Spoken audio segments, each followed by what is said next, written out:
And my dog is going to be barking at the door here any minute now. But let me let the dog in while I'm building an audience here. We need a doggy door. Come on in. Come on, you too. Out of my way. Okay, I'm back now.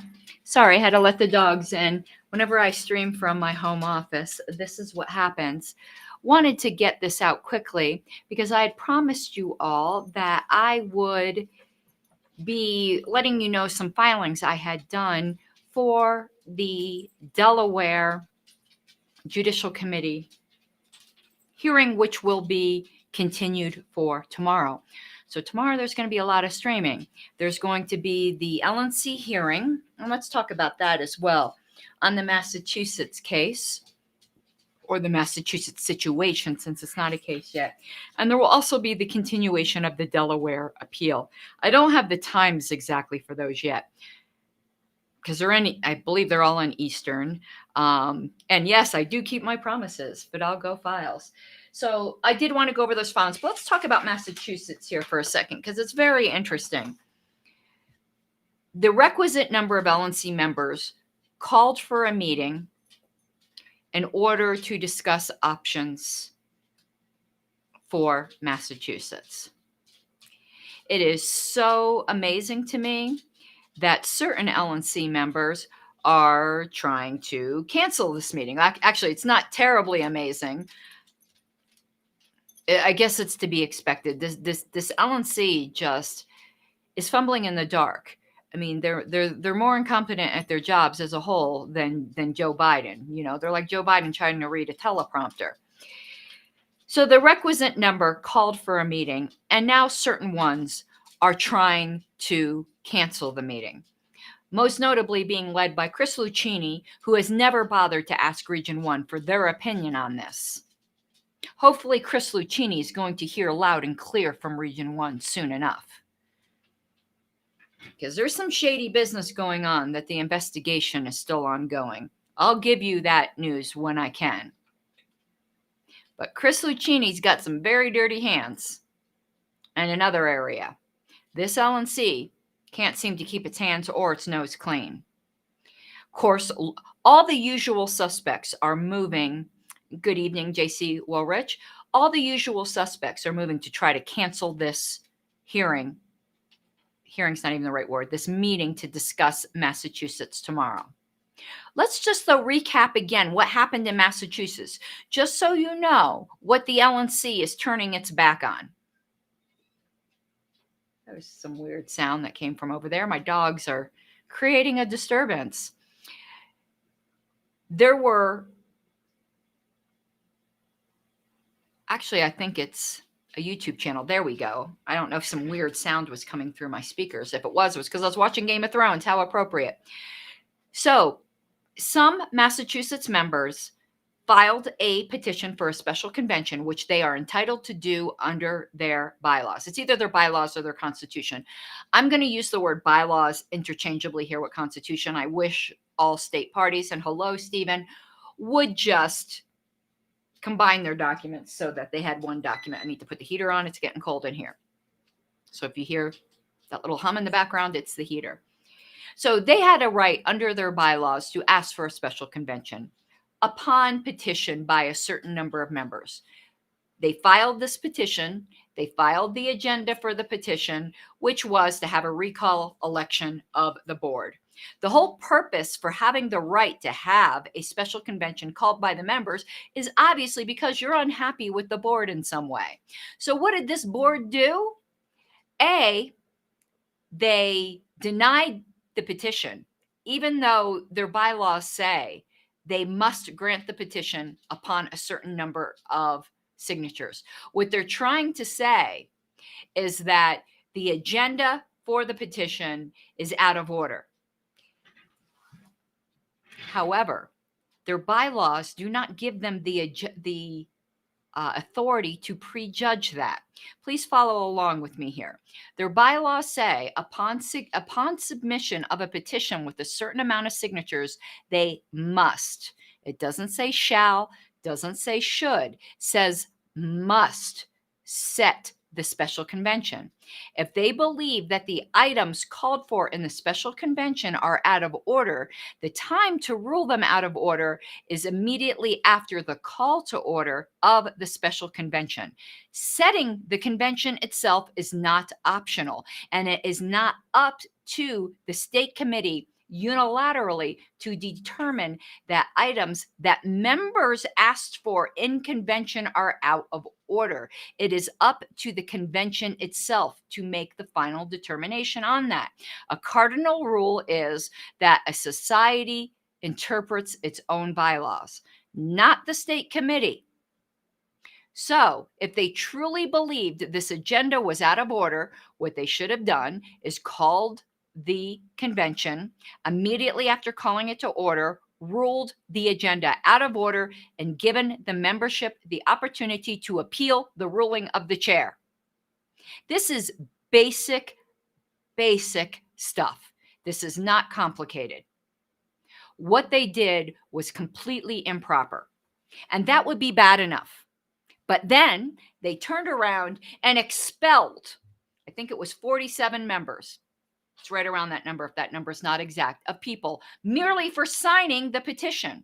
So what you have happen here is you have a bylaws right for members who are unhappy with the performance of the state board to call a special convention in order to deal with issues amongst the membership. Some members do that.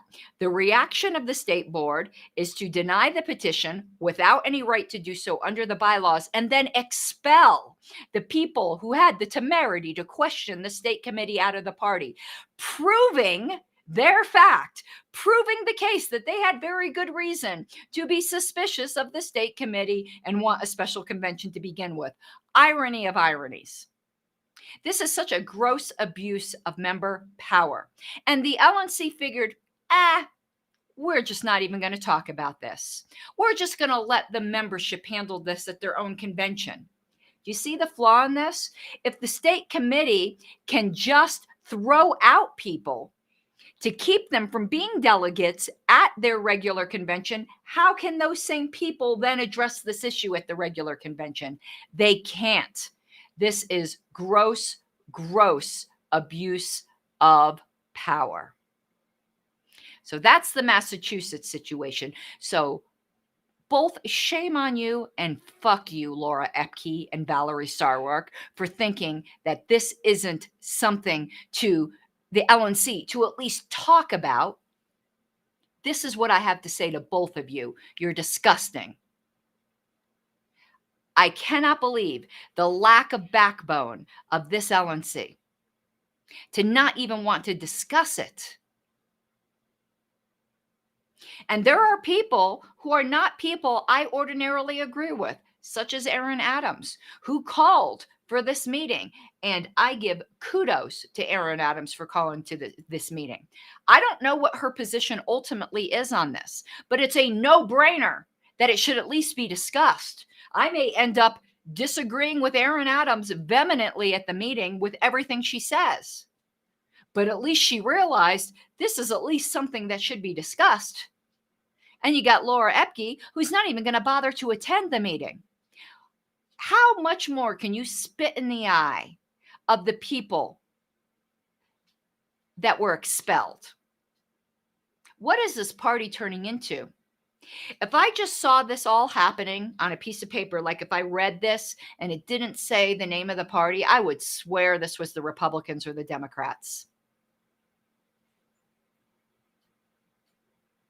And it's made worse because a staff member of the National Party, who is one of the national chair's best friends, who Joshua got all these things tied together, got censured for criticizing nepotism, anyone, is also on the state board of Massachusetts and is the first to threaten those members by claiming that filing a petition was a violation of the non-aggression pledge. This is so dirty. But I want you guys to remember what you were promised in September, that the reason the National Committee was so dysfunctional and couldn't get anything done was because of their mean, pink-haired secretary. They've only gotten worse since they removed me. Do you believe that bullshit now? If you do, I've got some land to sell you.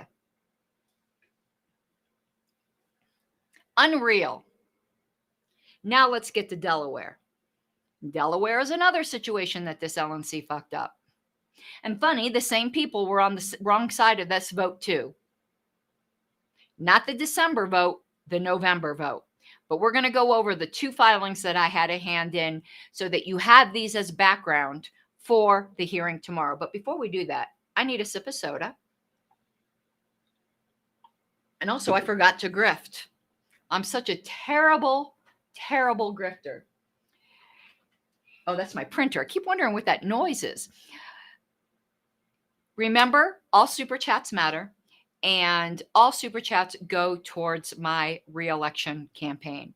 I think it's quite obvious that I am needed on this LNC, on the LNC. I don't want to be on this one. They actually probably did me a favor by removing me. They certainly did not get better. And I don't think there is anyone out there who can deny whether or not you agree with my tone or agree with all of my words. I don't always agree with my tone or agree with all of my words. That there is anyone else in this party who is fighting harder for the rights of affiliates. If you deny that, you are just dishonest. Ask the affiliates themselves. But let's go over the filings that I had a hand in for Delaware. And again, I am begging for super chats. Okay, here we go. The first one I filed the day after the hearing on January 17th. The lighting in here isn't good. I would like to show you what it looks like, but it probably won't come across well. Oh, it's coming across okay. Put it over here. So notice a filing of statement of concern. And it's to the Judicial Committee. It's not long. I actually was quite brief in these two things. So I'd like to read these to you. And I'm going to read now. It says, the LNC representative, Ken Molman, during almost the entirety of the Judicial Committee hearing of January 16th, 2022, focused on the motion passed during the December 2021 LNC meeting. This was a disservice to the basis of the Hines/Lepore appeal, which had little to nothing to do with that meeting and everything to do with the November 21st, 2021 meeting. That November meeting is hand-waved away in the LNC's written response. It is also, I believe, a huge mistake to hold these two appeals together. The issues presented are only superficially the same. And if Hines and Lepore prevail, the McVeigh appeal is rendered moot. I don't know how this can be fixed at this point, but fixed it must, since this convention is starting to look like one in which numerous delegations will be contested to the detriment of time management and party survival. I believe you will see multiple amici, or at least I fervently hope you will, from affiliates that see this whole debacle caused by this frankly spineless LNC to be a direct threat to them. I would further note, though I don't think I need to, as two professional registered parliamentarians are on the Judicial Committee, that Mr. Molman's continual references to mass meetings was wholly inapplicable, as mass meetings are mechanisms for unorganized societies seeking to form an organized society, unless the LNC is claiming that there is no affiliate in Delaware right now. And then I put little ... because I want to separate out these issues. I next say, I ask that my next statements not be attributed to any of the principals in the Hines-Lepore side of this dispute and be attributed solely to me. Bold. There is also the elephant in the room that all of this is a direct waterfall from the LNC's completely fraudulent removal of me as duly elected secretary and this Judicial Committee's divided and shameful affirmation of same. McVeigh even says so in his appeal. I fear this LNC and this JC have more appeals coming as the rotten fruit of that tree before this term is up. In fact, I would bet on it. P.S. I know no one will acknowledge this because of the awful corner both the JC and the LNC have painted themselves into. But officers Hines and LaPure were entitled to all of the due process protections of a trial in their alleged removal, just as I was. But now they are getting the shaft because the LNC couldn't take criticism and schemed that removing the critic, consequences be damned, is the way that leadership works. Dr. Ruart's opinion was spot on and made me proud of this party again. Thank you very much, Fidalgo Files, for the super chat. I truly, truly appreciate it. And as you say, more Delaware. Now, the next thing I want to read, I helped author, which you will be able to tell. I don't try to disguise my language. So let me just show you guys what this is. Amicus brief in favor of Hines' appeal by the below signatories from the board of directors of the Libertarian Party of Colorado. And the signatories to this, and the reason why it wasn't a resolution of the whole board, is we didn't have enough time for an email ballot. There was only 1 week between the two hearings. And, this didn't even get written until Thursday. There wasn't enough time for an email ballot. So in the time that we had, these are the signatories to this amicus brief. Wayne Harlos, LPCO chair. Hannah Goodman, LPCO vice chair. Karen Ann Harlos, LPCO secretary, and Daniel Lutz, LPCO fundraising director. And I will note that Daniel Lutz is not a member of the Mises Caucus. And in fact, I don't even think he particularly cares for the Mises Caucus. We don't really get into that. That's not an issue on our board, but I'm just saying, these aren't all Mises people. Hello, Miguel. So here is the amicus brief that was filed by those signatories of the Libertarian Party of Colorado. It says, introduction.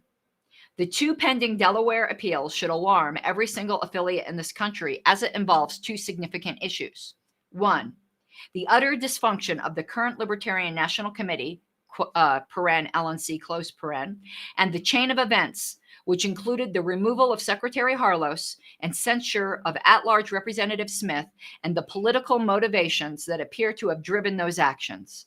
Number two, treating mere claimants as having equal status and standing to the duly elected leadership of a recognized affiliate.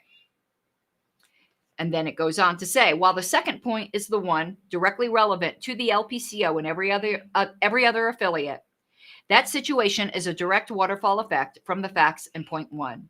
This brief will spend the majority of its argument on the second point and conclude with showing how the first point led directly to the second and has placed this party in existential danger, which must be stopped in its tracks by this judicial committee, despite its abject failure to properly decide the Harlos appeal, with the exception of Dr. Ruart and party founder D. Frank Robinson.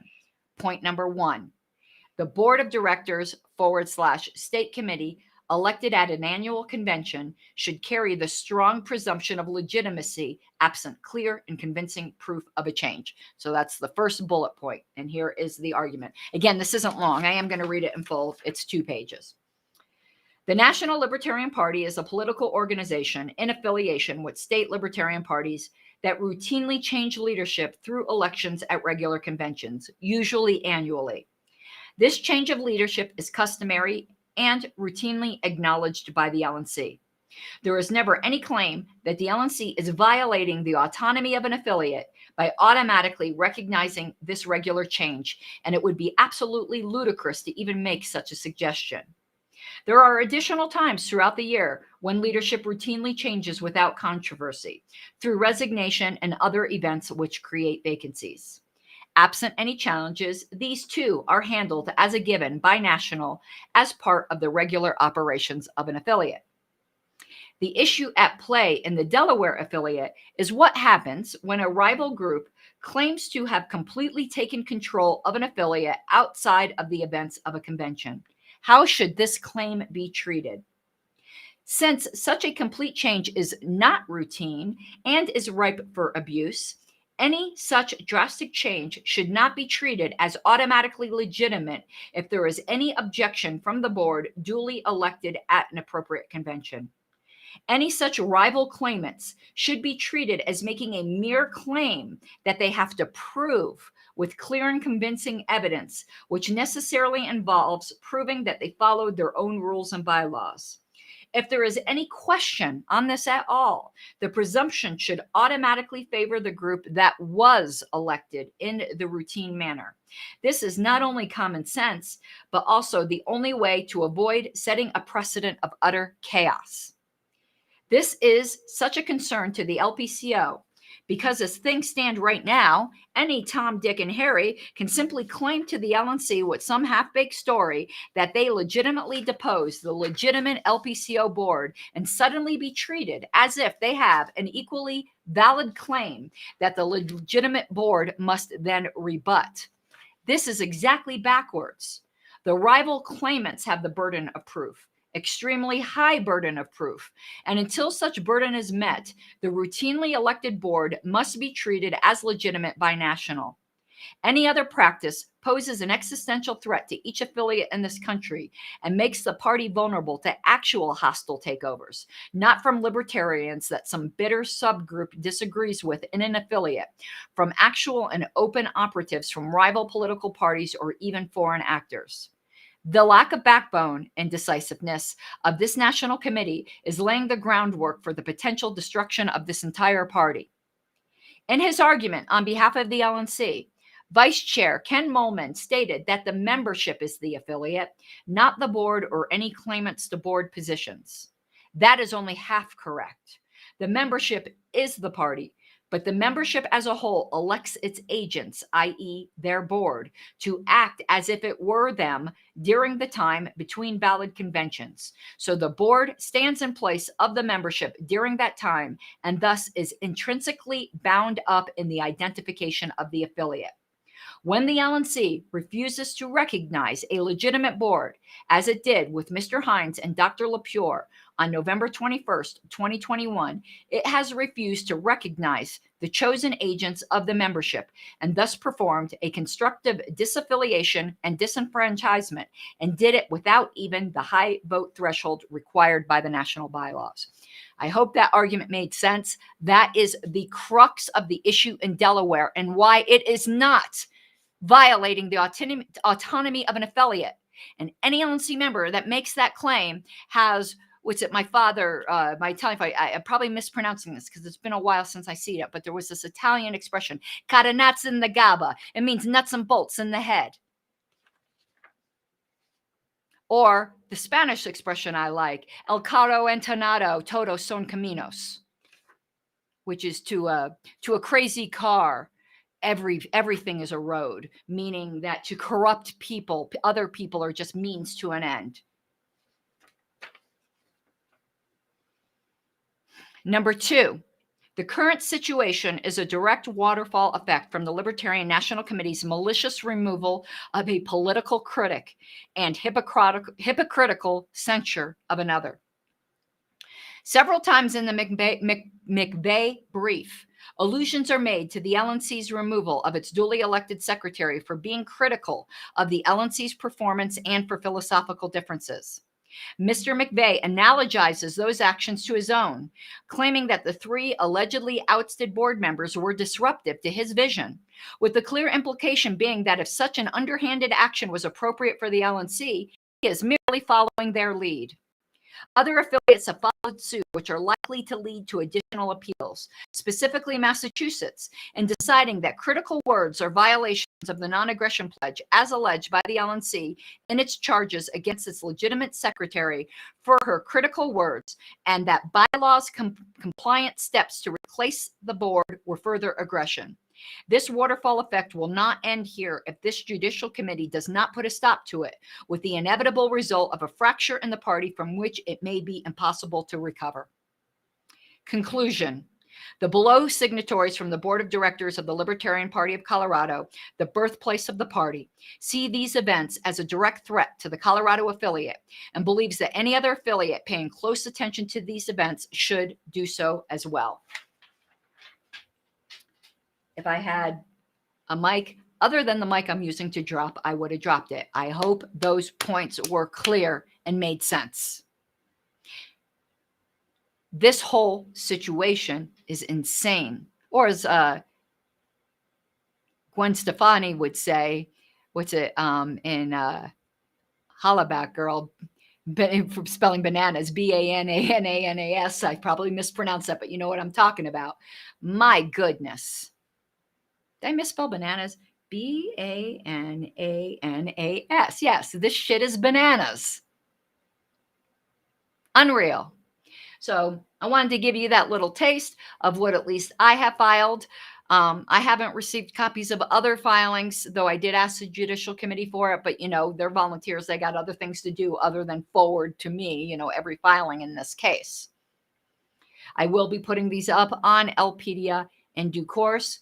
And I will be live streaming both the second part of the Judicial Committee hearing on the Delaware appeals and the LNC Massachusetts meeting, unless the bad, cowardly actors on the LNC succeed in canceling that meeting.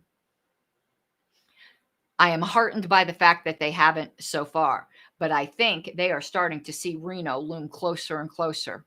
And you know that corruption is in the air when you see all of these affiliates in the 12th hour, a month and a half, 2 months before their convention, all of a sudden changing their bylaws to try to keep Mises delegates off their convention. It is dirty. Shame on all of you. This has happened in several states. I'm not at liberty yet to say which ones, but when I am at liberty to do so, I will be calling out people by name. Because what are you going to do? Remove me from the LNC? My integrity is more important than any position, and I've proven that. Such a shame of what's going on in our party. Well, I will see you all tomorrow. I have some writing to do on the Massachusetts situation. I'm writing something for the expelled members on their behalf, and I will see you all tomorrow. Thank you.